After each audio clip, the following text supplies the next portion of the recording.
Hello everybody. Today I want to make a video on a specific subject on the topic of money's influence on human psychology, on the natural effect that money has on our natural human psychology. And I got really okay. Wait, let me add as a base discourse to a very big concept that I have a Facebook group about, and I talk about, which is the need for humanity or for countries to have the courage of making money absolute and totally transparent. No more secrecy regarding a single cent for any use towards anything, towards any financial handling, towards the cost, towards the payment, towards anything that has to do with money um, should be vested with any kind of secrecy of any nature, of any kind. And this is the concept of the group I have, total money transfer or total financial transparency and phase group, which I'm hoping someday people will discover. But anyways, and the reason I'm making this video is that I got hit today really badly. Um, Badly. I mean, very. I'm indignified. I don't know if you can say that in English. My dignity has been assaulted. I feel like, I don't know if anybody has had this experience of somebody breaking into your house and robbing you, and then walking into your house and finding that somebody's been around. It's a very specific feeling that you get, and I'm sure you know what I'm talking about if this has happened to you. You feel unphysically violated, like something went inside you and raped you without the physical trauma of it. It's very emotionally aggravating to the human psyche to feel that you've been robbed in secrecy. It's worse than having a fight over something on the street and that person finally overcoming you and ripping that out of your hand. You see them run away with your item after you fought for it. It's a completely different feeling to that. It feels like your trust was usurped, like you trusted the world or you trusted the system in which we all live in, and somebody took advantage of that, which is very similar. It's very similar to rape. That's why it feels kind of like rape when this happens to you. But in any case, and it was that basically I said, what the hell? I heard of these cases, people that who are given a free cell phone. I know you're laughing already. Um, and it was on Facebook. It was one of these publicities that come down on Facebook, on your Facebook feed. And it said, I got hooked because somebody was commenting, and see how this is so much to do with the trust that we deposit on how something has been configured. And they feed that, of course, because anyways, I'm going to expand on that a little bit later.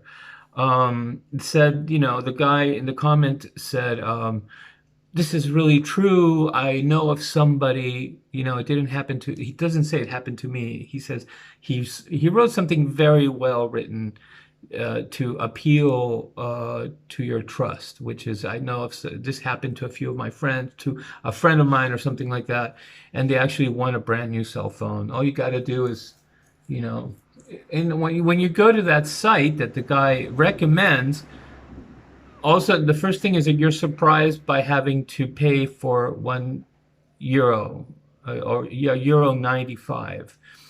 And I guess I was in the mood, and I said, well, the publicity is on Facebook. So what? So I'll lose €2. But for those who don't know, a euro is equivalent to a dollar, more or less. Big deal. And who knows? There's a chance I'll win, a brand new cell phone.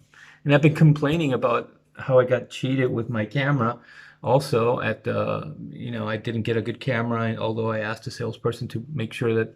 And when I found out the phone that he really advised I should get, I found out that the camera was pretty mediocre compared to what was on the market already. So, motivated by all these things, I said, "Hey, what the hell? I'll jump in and do this." And I gave my credit card number and I paid $1, a euro 95. And I never heard from these people again. I never saw this publicity come up on Facebook again. I didn't get any confirmation email, nothing. And all these details will play into what I'm going to talk about later. So today I have to go pay for something. I wanted to check all my balances because I have a little sticky note on my computer that tells me how much I have on the various cards, government assistant card, and then the cards where I use to pay things and to manage the money, whatever. And I noticed that one of the cards which I used to pay my phone bill had $32, 32 euros withdrawn. And it said something funny. It didn't say what the phone company normally says as an explanation.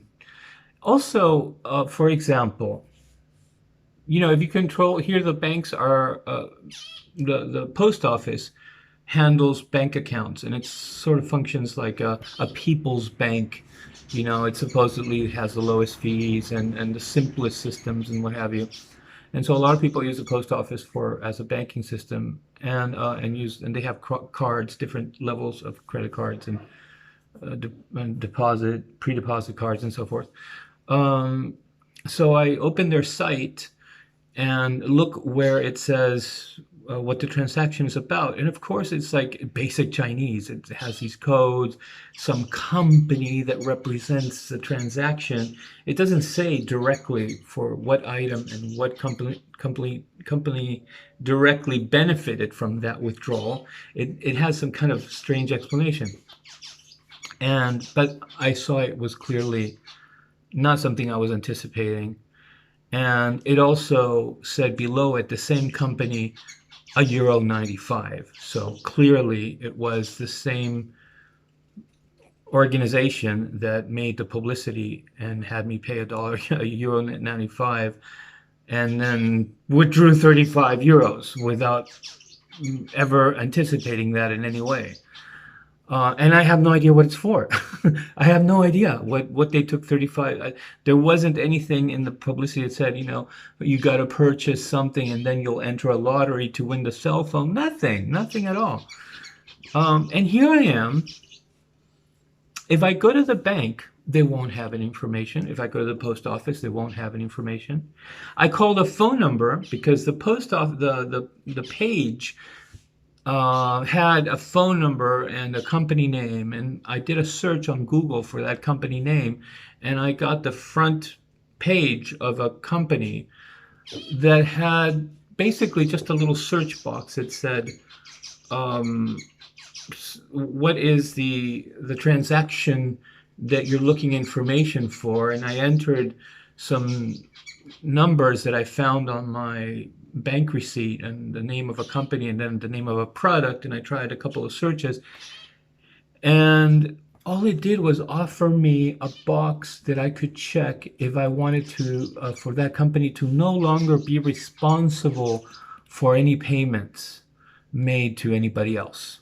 So basically they managed payments for other companies. I checked that box because the following page after the search said you forgot to check that box.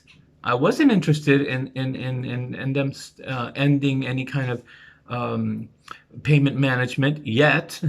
I first wanted to find out who was withdrawing the money and what was it for. But I checked it because that was the only option it gave me. And then after I pressed enter, it said, "Thank you for using our services. You will no longer be billed by us," or "we will no longer be taking care of your transactions," and that was it. So I'm left thinking, of course, I called the phone number also on the page, and phone service in Italy, forget it. You will never find a person that can represent a company and be helpful, even if it's for the okay, even if it's for the social services. They have this manner that they will, if you're sounding too complicated or they don't have the answer for you and they can't say that, they hang up on you. Phones customer service and through the phone lines is the worst I've ever experienced anywhere. And that manner of dealing with you was exactly the same. When I called this number, it just did never answered. It continued ringing and never answered. And so all these things happen when you try to manage your life through the internet, through customer service, phone services. You try to automate, quote unquote, your life through today's technology. And you have the time to follow their song and dance circuits, because if you're frankly too busy working 9 to 5 and you take care of your food and you really, have just maybe one or two credit card, whatever venues to do things, and you found a rhythm or a way, a system, a formula that works for you. You may be able to avoid the constant dealing with this sector of civilization. But if you're somebody like me who's unemployed and self-busying, in other words, I participate, I do activism I write stuff, I play with the internet, I create groups, archive photos and make publications, and I just create a world of study, for myself, which means I'm free to use my day to deal with these systems. You will find out, you will learn a lot of things. It's amazing. Participating on the internet can teach you so much about what is happening in the world, about psychology, about human nature. You can learn so much through dealing with all the information that people write. Ultimately, they're writing with their own hands. They decide what to answer, what to tell you, even though it may not be a perfect reflection of the person, the real human person on the other side. We express intentions that we have ultimately on the internet through our way and through the manner that we decide to use this little toy, right? And so and then of course, in any case, what I'm getting at is that one of the things that I've learned these past few years is the amazing thieving nature that money brings up in people. I mean, money awakens our primitive need, or our primitive reaction, let's call it, primitive reaction to fear, to insecurity, to not wanting to be left behind or be left indigent by the difficulties and the struggle, the toiling harshness of existence in this world. And so human nature reacts to this insecurity and this fear, by being abusive, by stealing, by lying, by a lot of things. And one of the main things that is not talked about, because we talk about how money brings up greed, we talk about how money creates avarice or makes people violent and abusive in countries because of oil, whatever, launch wars, and companies, because of greed and avarice, will price things too much or create too much profit for themselves and leave behind the masses. And we have a lot of discourses existing regarding money. But the one thing we don't talk about is the thievery it brings up in human nature, because of course, who wants to admit that, right? If you have the ability to take something without being seen, and that's what robbery is. Robbery is basically just to look at robbery alone, robbery, thieving, stealing in human nature is a fascinating subject, because if you analyze why and how it happens, what defines robbery. It's not just taking something, overpowering somebody and taking it from them. No, no, no. Robbery is very specific to trust, to the conditions of trust and vulnerability. So if, for example, if a robber stalks a neighborhood at night and decides what house to break into, what is going on through their mind, or what they're capitalizing on and taking advantage of, is the trust that people innately have that their houses will not be robbed. They're looking for weaknesses, vulnerabilities, and ways of how to penetrate that house. But they know that those vulnerabilities and opportunity, how do you say it? Not vulnerabilities, but gaps in the security of a house, which could be an open window, which could be somebody leaving a key under the mat, or what have you, they all come from trust. Even leaving a key under the mat is at some point is met by the owner of the house with a point of, this should be sufficient because I trust the world. Ultimately, how evil can the world be? We have to trust. We must trust for a collective and the integrity of the species, the community of the human being to stay integral, which is the first priority of a life form's or a species existential condition. The first priority of evolution is our collective community. It is not the individual's need or desire. The individual's need or desire happens after the integrity and the health and the communication, the communicativeness of the collective species is secured. And then the individual is within that, has its purposes and its autonomy and its idiosyncrasies and how and expressing human nature and what have you. But trust is always a given because the collective has to stay together by order of evolution, by mandate, in other words, of evolution. And so the person who robs kind of exploits this because they know they will look to see where trust is more exposed, more vulnerable. And of course, a home is one of those things. You don't want to feel you're in a prison. You want to feel you're in the world. And so our tendency is to want to trust, even though we may end up putting the key under the mat. So, one thing that has struck me by seeing the different variations of a scenario of variations of robbery is that and that it always capitalizes on a situation of trust. I don't know, for example, I could give you lots of examples. It's not just these little scams on the internet, but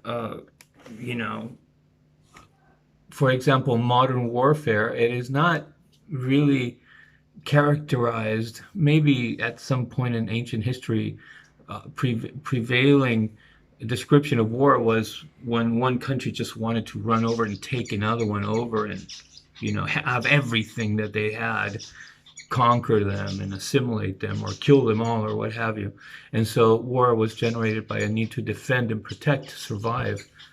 That does not describe modern warfare so much, especially by many of the countries in power today, at the apex of world power.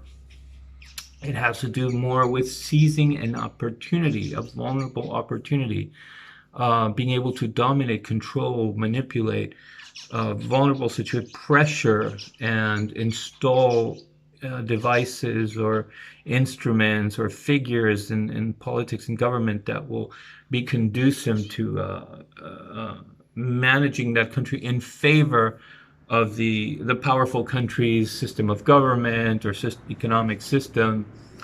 And they don't go and look for the gold, and if it happens to be the strongest, a country stronger than them, so be it. We want that gold, and we will do whatever we have to overcome that Goliath. No, what they do is they kind of look for the countries that won't be able to fend off those influences, who won't be able to defend themselves militarily if it came to war, who are chaotic, in need of catching up, or have always been subjugated, or are vulnerable because of transformation and changes, and whatever the definition of that vulnerability are, makes those places, those countries, interesting to the powers that want to have control over their resources, or control over their economy, or what have you. So war today is defined very, in general, in the majority of cases, very differently to how it was a couple thousand years ago, let's say. Um, and therefore, it lends itself more to the definition of thievery and robbery, over exploiting vulnerability, exploiting a situation of trust. You see many countries today, for example, they want to catch up to Europe and have all the toys and all the technologies and all the affluence that England and America and Canada and France and, Italy and what have you, they are enjoying, being the vanguard of human civilization. And now the Chinese and Asia is catching up and becoming as uh, as vanguard almost, in many areas. But still, we can safely say that it still is North America and Europe that are leading human civilization, when you count all the spearheads, all the totality of things. And so many countries have for a while now been wanting to get some with more historical, cultural integrity, some had always having been, um, dealing with these powers, with Spain or with England and with the United States. And so their backwardness, or their lagging behind rather, may be characterized for different reasons in the Middle East versus Latin America versus Africa. But in any case, they are all trying to catch up to the world. Because like I said before, the main force is a wanting to integrate, to be whole, for the collective and the community to stay integral in a species, in a living form of life. And so, America and England, let's say, and France and Germany or whatever, they wouldn't even really have to try to dominate weaker, smaller, more lagging behind countries, because that's what they want to do. They want to catch up. They want to copy and do what you're doing.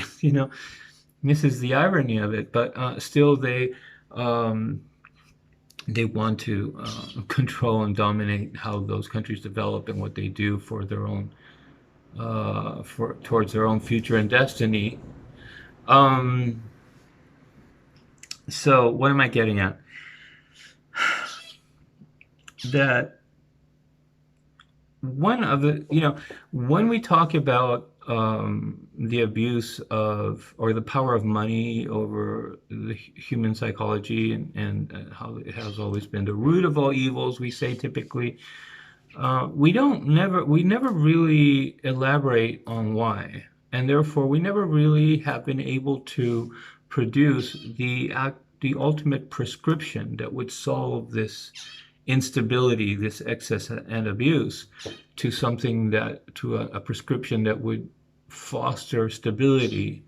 And because we don't tend to think of resolving human problems in civilization as finding the point of disbalance, of that is causing separation and polarization and injustice. We think that injustice has to do with giving back all the way to in the other direction. Revolution struggles against authority, and we never understand that at the center are dynamics that are caused because of our human nature, that result in these situations. of abuse. And we're never going to change human nature. That is the point. Human nature is not wrong. We don't have defects or problems or evils that will never leave us. We simply are what we are. It's a neutral understanding. This is what we are, without judgment, without any kind of depreciation, since this, meaning what we are, has really not been defined uh, richly and knowledgeably. We have a lot of ideas that say, human nature, there's evil and there's greed and will be bad people and killers, murderers. There's a murderer gene, and so we have ideas that kind of try to explain uh, an existing battle of good and evil and light and dark that would be what attempts to define us, which is actually not the explanation of human, because ultimately the creation, cosmic creation and evolution is not so stupid as to as to create things that are self-destructive. It doesn't create things with an Achilles heel. It makes forms of life, living conscious intelligence, and forms of life that are meant to proliferate and advance in collective gathering and in sort of collective existence with other life forms, and then they grow into each other, that they displace others, not because they're aiming at destroying another life form, but because they also want to survive in the limitedness of a living sphere, of a planet. And so there's only so much space that we can occupy. And if we all continue growing and proliferating, we run into each other. But it's not because in our nature we're aiming to destroy another. That's where humanity has always been wrong. And the proof is that there are some living forms that have found a copacetic level that doesn't infringe on anything, and they can continue to exist and are some of the oldest organisms that live in the world, and they are still there, and they're not looking to attack or destroy any other life forms. But humanity's logical reasoning has had to explain our the aggression it feels, the hostility, the destruction, the contradictions, the self-destructive contradictions it experiences and feels or seems to believe are happening because of how they feel. And because all questions and everything that poses a question or a problem needs to be answered by human intelligence, we have rushed to explanations that satisfy us, because the first thing that we want actually from answering a question is a satisfaction of that answer. Not that it's correct, but that question gets answered. And so when we said, well, it's because God made this world where we're challenged to confront good versus evil, and therefore there will always be an enemy that jumps up from behind you, whether it's the same species or another life form that wants to kill you, and so everything that we have developed as a civilization, a prescription to deal with life, has to do also with homicidally being able to defend ourselves against this unstoppable, reoccurring, random evil that will arise in others or other situations in the world. And that way, the question of why self-destruction happens has been answered by us, not by truth, but by the best that we've been able to produce. I don't know, I went off somewhere completely different. What I'm getting at really with this video is why are, how is it that none of our governments, I have the answer, but let me start by saying that, by asking this. Why is it that none of our governments, I mean, there are a few feeble attempts here and there, but it's not really like taking the issue, forward, how do you say, face on, and dealing with its nature, with the essence of the problem. Why is it that none of our governments are saying enough? You cannot try to trick people anymore regarding money. You cannot downplay anything in order to be able to cash in later based on people's trust. You can't false advertise, but people find a way around it, and they kind of like incentivate you to believe. And then, wouldn't you know that when it's time to say, hey, that's not right. I didn't say for you to take that money, or I didn't understand the instructions, or whatever, the small writing. All of a sudden, it's almost like pages on the internet and answering services on the phone lines. They're like almost intentionally designed to avoid listening to you. They send you and they defer you to other places, but it's almost like an organic valve that allows for things to go in, like a digestive tract, right? Which has all these valves from the throat down to the stomach, down to the esophagus. I mean, the esophagus, stomach, and then the intestines, and all these valves allow food to go in, but they're also designed for it to not be able to go back up. Well, this is what you learn spending so many hours on the internet and knowing a little bit about how pages are designed, and where to put your little whatever widgets and all that stuff. You see, hey, this is intentional. They don't want you to be able to fix something where you lost money. They want to be able to take the money easily, and the phone companies do the same thing. When it turns out that nothing is, government doesn't hold corporations accountable and responsible for the services they provide. Isn't that amazing? Think about this sentence. Government does not hold accountable, really hold accountable. I mean, in a human sense, for the services, for the mistakes, for the systems. So in other words, for example, I got gypped with a phone company a little while ago. Advertisement that the speed was going to be a lot faster with the internet and blah, blah, blah. And then the sales representative that are not part of the company, but they have to sell the service for the company privately around Europe. They all tell you lies. They'll tell you, yeah. And so if you ask, will it be faster than the service I have right now? They say yes. And so it's all based on exploiting trust. And so when the technician came and took down the service I had before and installed the new one, I turned on the computer in front of him. We saw that the speed was half as fast as the company I had before. And so the guy says, oh, well, he didn't at that moment say, well, let's stop this before it costs our company any more money than it has already.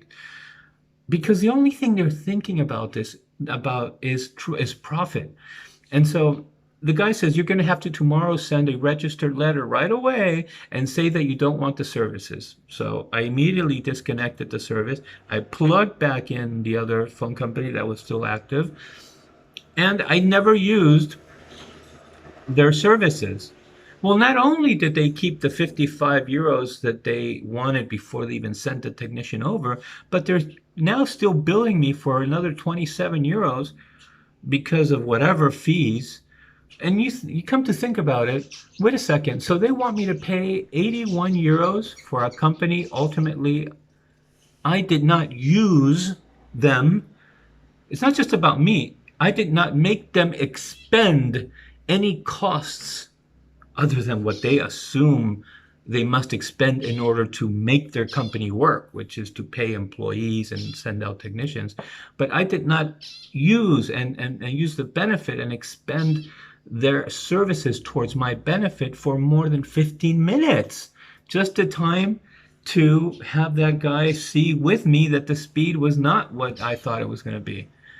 And yet they want me to pay 81 euros. Okay, so what does this mean? Another example. phone companies, they send you, well, if you want to pay less, use the phone or use gas and electricity between this and that hour. And if you jump out of the contract before 10 days, you'll get 50% of your money back. But if you jump out of the contract 20 days after we started, then unfortunately you don't get any money back, blah, blah, blah, blah, all this fine writing. But you never saw any of this on the first page that tried to convince you so hard to use their services. They never made it simple. They always have a way of hiding things that will end up costing you money somehow, back in, and put it all the way in the back burner, right? All the way in the small writing. And so one has to ask oneself, this is so obvious in countless different examples everywhere. Marketing on the internet, services at your house, fees and banking costs. I mean, you name it. It's like a world of deception regarding money.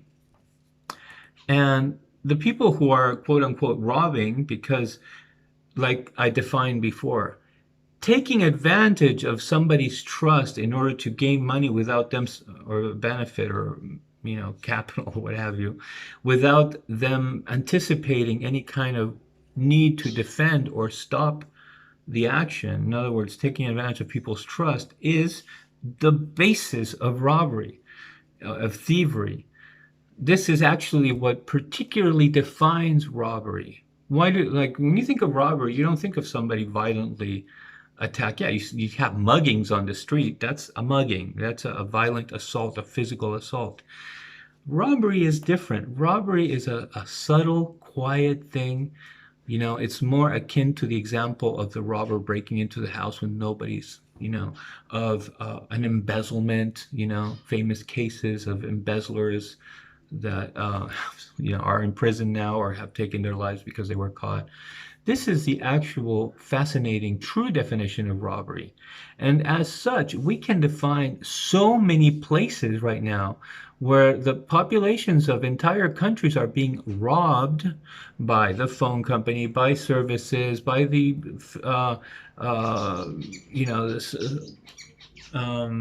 this, services, electricity, gas, what have you. All sorts of other services. I mean, and so two questions come out of that situation. One is, why is government not seizing that as a topic, as a larger human topic regarding the construction of our nations, and how vulnerable human nature may be to the power of systems, the inert ability of mechanical systems antagonistically against vulnerable human nature? Why aren't our governments making sure that in no way any kind of deception of any sort or false kind of suggestion to exploiting human nature occurs in our countries in any way? And the second question is, why, how has it come to be this way? And that's what takes me to the other area that is also interesting to talk about, which is how we regard the use of money, in generally speaking, in cultural mentality or social mentality in our countries. And what comes to mind is this idea that if you cheat, for example, at a sport, you're really ignoble. You're really somebody who's a loser. But if you're really smart at extracting profit from a trusting population through a corporation, which is, a form of robbery too, of cheating, then you're smart, you're precocious. And why does this happen? Now, I said it very rudely, I realize, but let's just continue. This happens because innately we feel that money comes endowed with a requirement of secrecy. Okay, it's almost like saying we were still living in before the Middle Ages, really struggling, and so if we had a winter supply of corn, seeds, or a jerky meat, pig meat stashed in our cave, we kind of jealously guarded it, made sure that nobody saw it because another tribe would kill us all in order to take our food so they could survive the winter. And so secrecy is kind of embedded in our evolutionary psyche when it comes to having and possessing things. And this is a problem that we deal with that will never go away because we evolved having to protect a means that will help us overcome the suffering and the challenges that our existential condition embedded in our brains through evolution. So in other words, anything that will help us brunt the cold, the starvation, the hostility of the environment, will help us survive the difficulties of existing on this planet, will be guarded with jealousy because it is what protects the prime imperative directive, which is to continue living and proliferate and evolve. And so, because the world presents a challenge to life forms staying alive, or a difficulty at least, um, throughout evolution, we have been ingrained with this jealousy in the sense of fear of losing that which will guarantee our survival. But this is very old. This is when we were really challenged if we didn't have, stuff stashed in our cave. The real risk of dying of famine was ever present. That's not the case anymore. And much less it is the case towards a piece of paper, towards something that we have invented will be able to liquidate and encapsulate, sort of say, capital and yes, foods and services and school, everything, education, and it's so something else completely. Money is not just food. Money is also escaping boredom. It's also, providing an education, or feeling like a giver because you can make things for other people for free or low cost, and you can still produce those things and fabricate them with money. And it's not just surviving at the individual or small collective level. It is something that basically you need everything for in modern civilization, right? So there's very little connection at all to that primitive side of our brain that says, "Oh my God, if I don't have money, I will be eaten by a lion," And yet we have very much vested money with a fear of losing it. And this is made evident by the intense attachment uh, we have given secrecy to it. It is your right to not have anybody know how much money you have, or how much you're paying for something, or what something costs you, or what you're paying somebody else, or how much you gain, how much profit, God forbid, how much money people know how much money you were able to make by reselling something. Oh, that we better make sure nobody knows that. So these are all really fearful, primitive ideas attached to money, that are completely illogical. And yet, because we have configured civilization to those characteristics of operating and managing and running money in the world, our human nature has a place to express other more dastardly weaknesses of human nature. In other words, we make money secretive because of our insecurity, and our insecurity also to exploits that secrecy to make more profit, to have others not see how you're exploiting and taking advantage of vulnerable situations. So it stands to reason that the only thing that could take money to a place of better stability and non-abuse and not thievery, not thieving of others, not robbing others, even in some may call it figurative or metaphorical ways, because the phone company certainly does not rob people. Okay, so let's just go along with the symbolic, figurative way in which I explained before.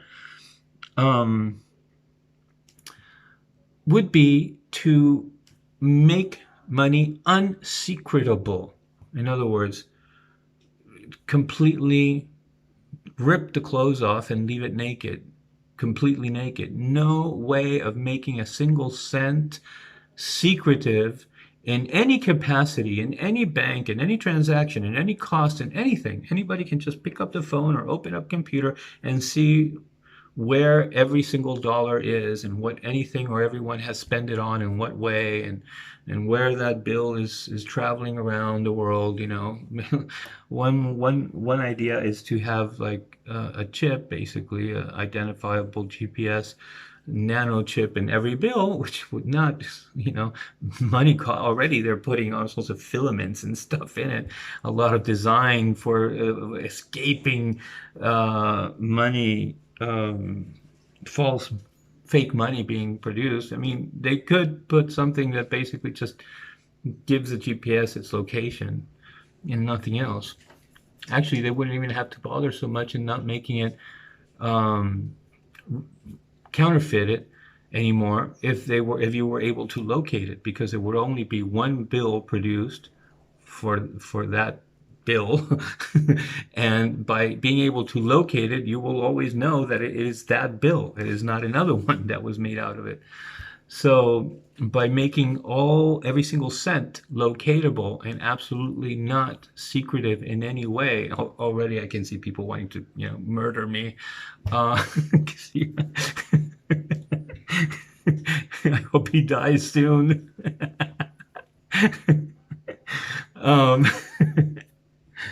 Would be an instant prescription, because that would mean we would have governments that would see, or they would see what is being denounced and would care about that being denounced. It would have, places where these denouncements can come in easily and be looked at quickly against any form of wanting to veil over anything that has to do with ultimately with more profit or gaining more customers or jacking up the price, or any way that would lead to more profit being hidden or played down, or thrown into complexity so that it doesn't show how it will end up in that profit later down the line.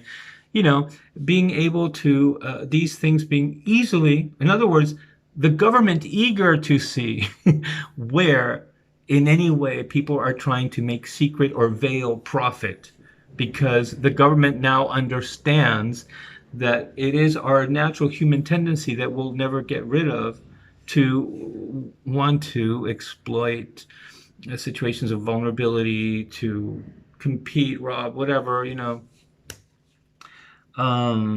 that people basically, what's interesting is also that the people who are robbing less are the people that are less administrated by a greater system. In other words, simple people that go do their job, go work at a market, get paid, pay their bills, who are not under complicated systems of administration and services under a bigger company, and they get a salary too and pay their bills. But I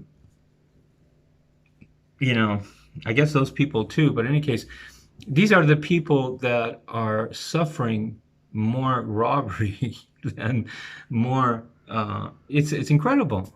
It's what we all know already. It's, we all got sick, and the result of that is that the rich people got richer, and more people are without food and work and shelter, housing.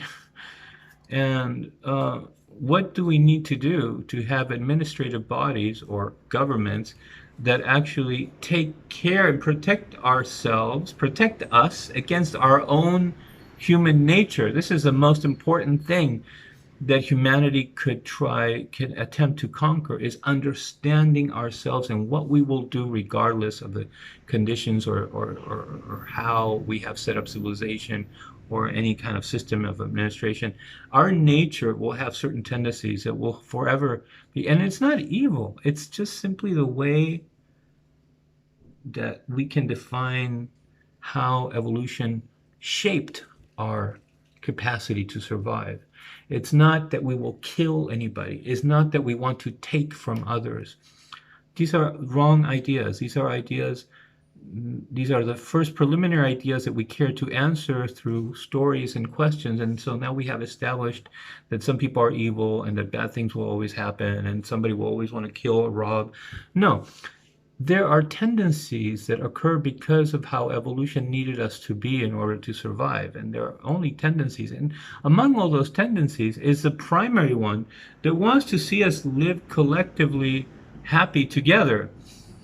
Ultimately, the first directive, the first imperative desire that the design of our nature has is to see our own collective, other human beings, all of us thriving. As soon as we see somebody suffering on the other side of the world, an alarm goes off. Something's happening to our species. Now, we have made a world that has justified and solved and answered questions in ways that we have become accustomed to or educated ourselves to explain and justify our sufferings because we misanswered all the questions regarding the sufferings of our existential condition in the past. I talk about this in Gaia Humanism in a much simpler and simpler way, in a more concise, precise way.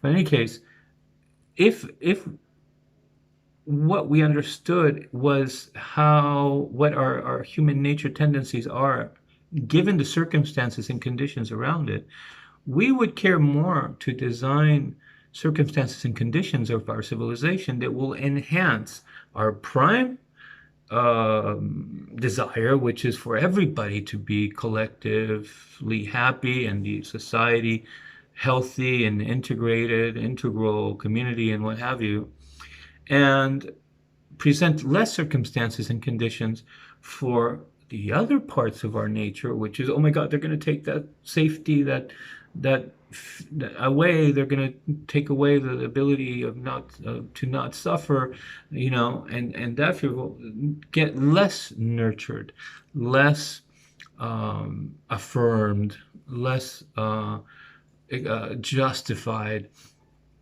And for that, basically, we would need a government that does not allow people to lie to each other or sort of veil the truth or skedaddle kind of and convoluted, too much time to learn and find out ways to make more profit. Because it would anticipate that human nature will tend to, once given the power to generate profit for itself, it will tend to want to abuse that power and use people who can't see how you're designing things, who simply accept your services at a distance, and you don't even give them any way to say, hey, something went wrong. You took money that you weren't supposed to take. All of a sudden, there's a 6-month-long procedure to get that money back. All of that would not happen because we would have a government that understands what happens to human nature and what our tendencies are. And so the first priority is that there is no secrecy, no way of hiding your handling of money or how you obtain your profit or what systems you are using to exploit social conditions of need or vulnerability in other people. Okay, I think I made my point clear. Thanks for listening. Ciao.